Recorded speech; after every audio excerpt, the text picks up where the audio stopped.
This whole understanding of Peter saying, Lord, should I forgive, and how many times?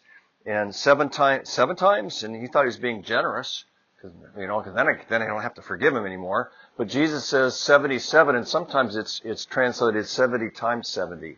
So it's either 4,900 times if you want to keep track, or 49 times. What exactly is forgiveness?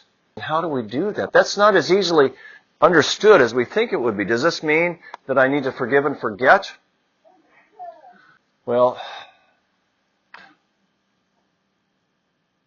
one time Dorothy borrowed my car.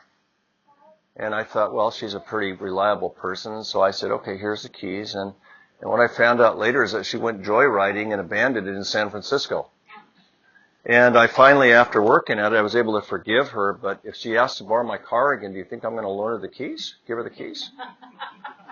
Forgiveness is a matter of the heart. Forgiveness is love. And really what we're trying to do is when we forgive, we're not God. What God says, what God forgets, their sins and iniquities I will remember no more. Our calling is to love that person and to forgive them from the heart. We can be kind to them to the degree that they'll let us.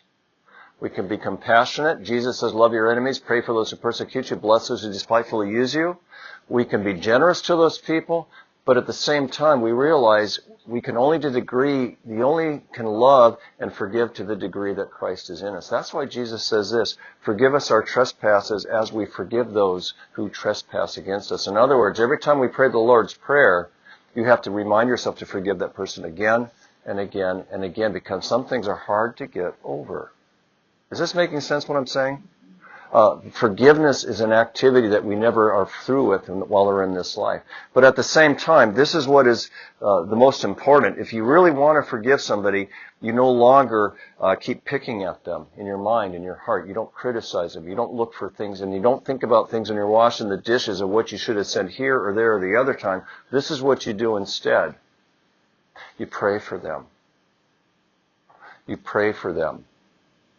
And you make choices to be kind to them or loving to them or not hold something against them, because really what you're doing, and like I said yesterday, if you can't love your enemies,